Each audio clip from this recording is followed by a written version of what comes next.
Bernardo, profesor de Economía de la Universidad de Barcelona. Gonzalo, buenos días. Buenos días. Bueno, hoy es un día para no saber por dónde empezar.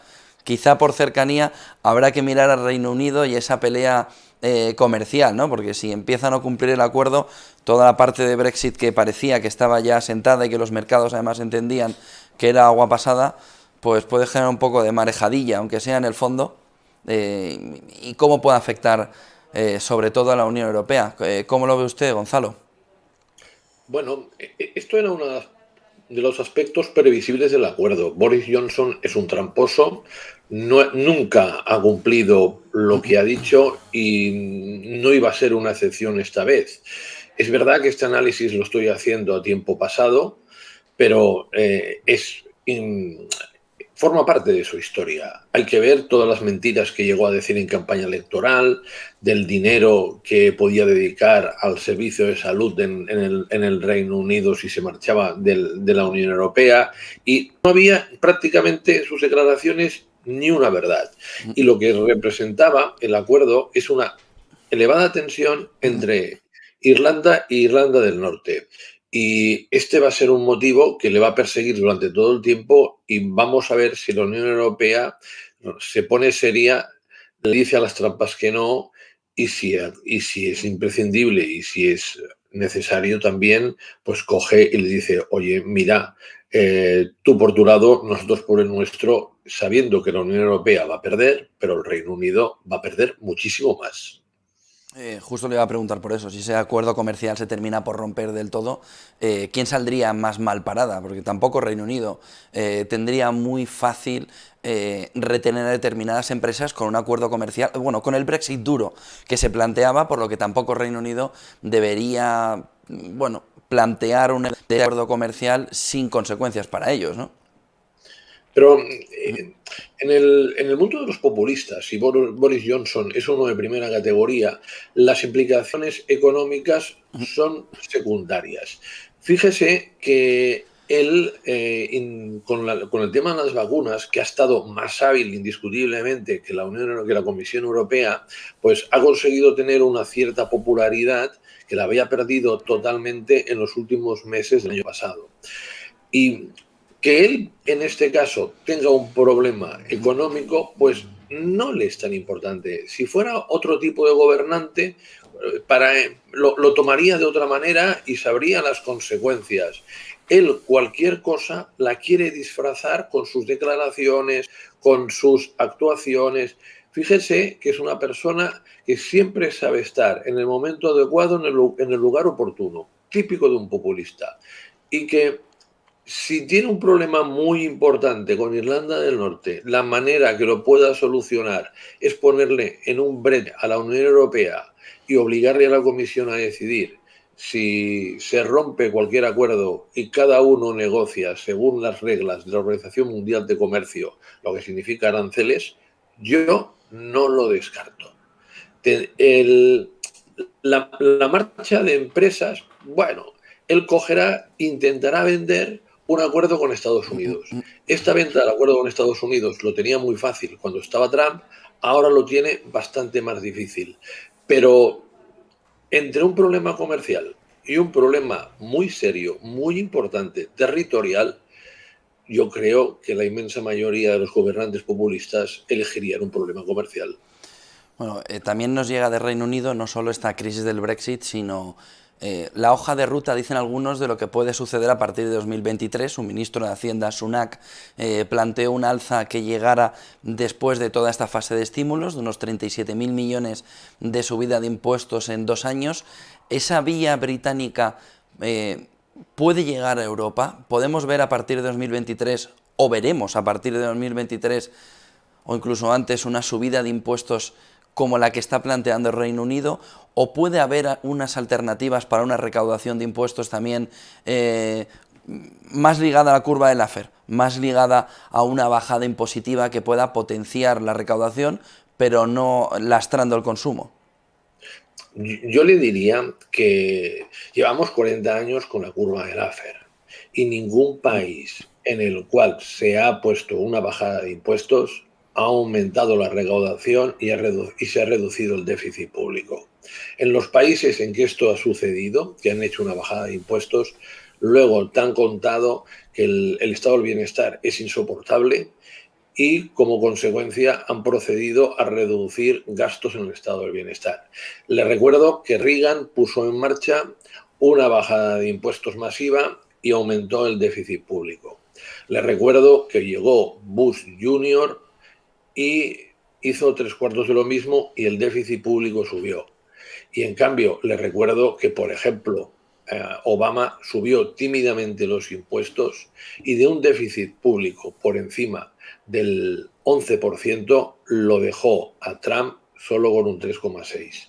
Entonces, aquí hay dos alternativas. Y las dos alternativas para pagar los intereses de la deuda son: una, coger y subir los impuestos y bastante, y por lo tanto reducir drásticamente el crecimiento de la economía. Dos, hacer una medida absolutamente indolora y que no tiene que ver con la ideología, sino tiene que ver con el pragmatismo. Es que el Banco Central Europeo o el Banco Central correspondiente coja y todo el endeudamiento que han tenido los países desde la pandemia lo perdone. Para el Banco Central Europeo es un asiento contable. Otra es coger y convertir todos los intereses de la deuda con el Banco Central Europeo o con cualquier otro banco central en perpetuos. De esta manera se limita mucho la factura y sobre todo perpetuos, entendiendo por debajo del 0,5%. Le pido a los gobernantes que esta segunda solución es mucho más fácil que la primera y que realmente se deriva del pragmatismo y que aquellos que dicen que esto genera un precedente y que luego se va a cumplir muchísimas veces, les diría que una pandemia ocurre cada 100 años, por lo menos en lo que hemos visto últimamente. Y que si se prefiere crecer menos, tener menos empleo, tener más pobreza, que coger y hacer una medida que una única implicación es un asiento contable, a mí les diría que dejen la ideología para las clases, que dejen la ideología para las charlas de café, que lo que la economía necesita y principalmente los ciudadanos son medidas que les mejoren, no que les empeoren. Entiendo que usted circunscribe esa medida solo a la deuda que tiene el Banco Central Europeo con la compra de deuda, que en países como Francia puede llegar incluso ahora al 75%, y que no lo lleva a otros inversores fuera de la Unión Europea. Lo que le entiendo yo es que usted considera que debemos arreglarnos internamente nosotros el problema perdonándonos esa deuda. Lo digo por si nos lo puede aclarar. Sí, es justamente lo que he dicho. Mire, nosotros nos debemos a nosotros mismos y no tiene que sentido porque nos debamos a nosotros mismos que realmente lo pasemos mal. Para que todo el mundo me entienda, es como si el Ministerio de Sanidad le debe muchísimo al Ministerio de Economía, que los dos forman parte del mismo gobierno, y el Ministerio de Sanidad tiene que hacer grandes recortes en la sanidad para pagarle la deuda. Esto todo el mundo lo diríamos que es una chorrada. Pues el Banco Central Europeo forma parte de lo que sería, en este caso, el sistema público de la Unión, de la zona euro, y en consecuencia nos debemos a nosotros mismos. Yo lo que digo es única y exclusivamente la deuda con el Banco Central Europeo. Y segundo, solo aquella que se ha establecido después de marzo de 2020, con un aspecto que muchísima gente que no entiende cómo funcionan los mercados, lo primero que te dice es que esto será fatal para los deudores privados. Y la respuesta, evidentemente, no es que les sea fatal, será maravilloso. ¿Por qué? Porque generará escasez de deuda, y si genera escasez de deuda en el mercado, porque la del Banco Central Europeo ha desaparecido, todo aquello que es escaso, el precio sube. Por tanto, los acreedores privados no serán perjudicados, sino beneficiados. Y sobre todo, insisto, no es que lo vamos a utilizar de forma diaria, no, sino que esto hay que utilizarlo porque estamos delante de unas circunstancias absolutamente excepcionales. Esta crisis no la ha generado la economía, no la ha generado el sector inmobiliario, tampoco el financiero, ni las bolsas. La ha generado una pandemia y por lo tanto estamos ante una crisis que no tiene nada que ver con las precedentes. Ahí me surge una duda, profesor. Si eso es así, ¿por qué no cogen los estados y empiezan a emitir muchísimo más papel para conseguir que la economía drene mejor? Sí, porque si emitimos mucho más papel, mucho más papel y de forma continuada, vamos a tener inflación. Y si vamos a tener inflación, realmente una política de emisión de papel que genera inflación es un desastre. Esta es la diferencia entre Sí, Venezuela pero y ahora mismo ya Argentina. vamos a generar inflación. Ahora mismo, mire, que viene el lobo de la inflación, lo llevo oyendo desde 2008. Que viene la inflación, que viene la inflación, que viene la inflación. Recuerde usted las palabras que dijo el Banco Central Europeo cuando Estados Unidos empezó a comprar deuda, cuando tenía Ben Bernanke como presidente. En ese momento decía que las políticas que estaba haciendo Europa eran mejores, pero darían resultados a medio plazo.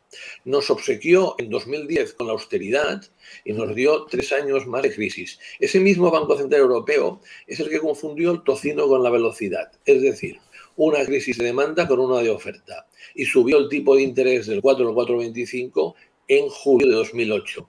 Durante 2010 y 2011, en plena crisis de la austeridad, este señor tan mal preparado para ser presidente del Banco Central Europeo como era Jean-Claude Trichet, subió el tipo de interés del 1 al 1,5. 12 años que llevamos con el rollo de que viene la inflación. Y le diré que esto es como el cuento del lobo. Alguna vez vendrá. Porque yo creo que puede existir algo más de inflación. Les recuerdo que ahora estamos en deflación, pero que es difícil que ésta se consolide. Y también le recordaré el cambio de política monetaria de la Reserva Federal, que a mí me parece muy oportuno. Uno, es muy difícil que te generes una inflación por el lado de la demanda consistente con una tasa de paro tan elevada en todos los países, con tantas personas en ERTE y que a la vez con sueldos que el año pasado bajaron.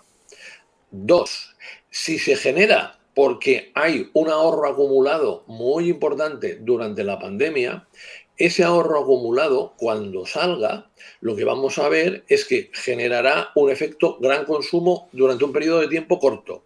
Y lo que hay que hacer es mirar la inflación, no solo a corto plazo, sino a medio plazo.